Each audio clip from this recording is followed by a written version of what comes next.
With that, let's move on to the next question. Rohit Sadana has called in. Rohit, how can we help you? Hi, I specifically want to find out regarding some plots in Delhi. We have seen the A category plots in Delhi have had a major downfall in prices. So what do you foresee for this in the next couple of years?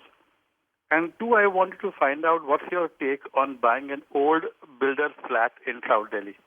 Okay, so two questions there. Let's deal with the plots first. Now, Rohit wants to know, why have A category plots prices fallen? What is the reason, and what do you think one should do? Should you actually look at investing in these plots right now? If you're an end user, you can think of investing in these plots. And I'll tell you, there's a specific reason why this has happened. A lot of Delhi's land-oriented money has moved into the L zone. There was an immense excitement 3 years ago, and in the last 3 years there has been a lot of money that has been invested in the L zone.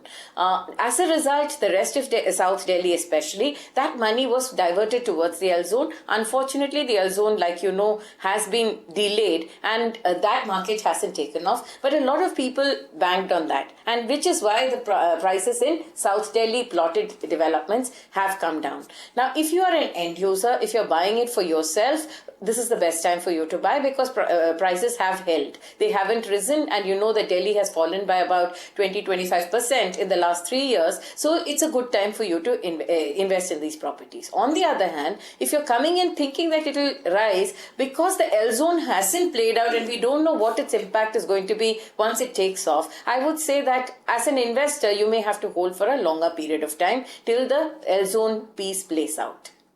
Okay, so Rohit, if you're an end user, good time to buy, good time to enter.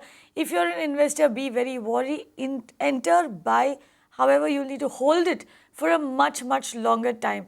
Rohit also had a question on builder floors, Jayashree. What do you have to say to that? Would Rohit like to tell me which parts of South Delhi he's looking at? Because South Delhi has many different types of places. Rohit, which areas are you looking at? I'm looking at Basant Vihar and Anand Niketan. Vasant Vihar and Anand Niketan.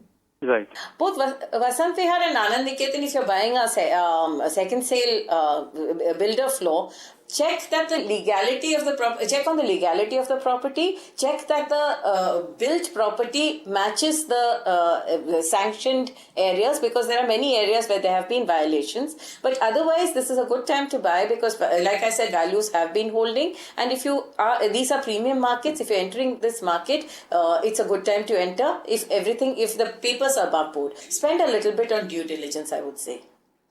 Right, so do your due diligence, which is something that we say for every property purchase on this channel. However, like Jayashree said, you have to be a little more vigilant over here, because there have been issues of violations in these particular markets. So do that, but it's a great time to buy in South Delhi if you're looking at builder floors. Let's take a query that's coming on our website now. Shubhashish wants to know the investment scenario in Chennai.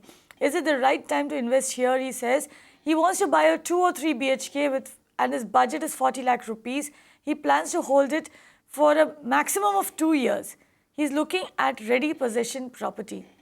The Chennai market is looking up, and a lot of people are expecting a lot from this market now that Amma's come back for a second term. What do you see, Jayashree?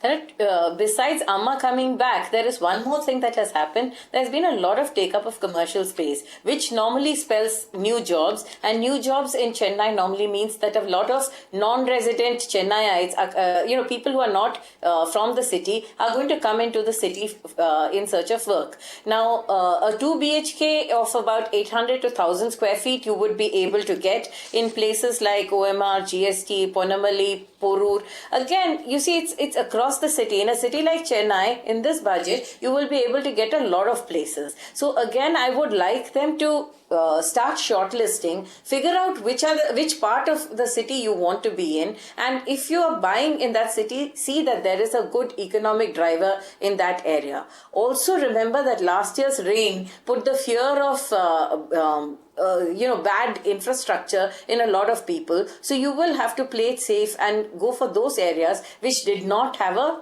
big issue. So I would say that this is a good time to buy into the Chennai market.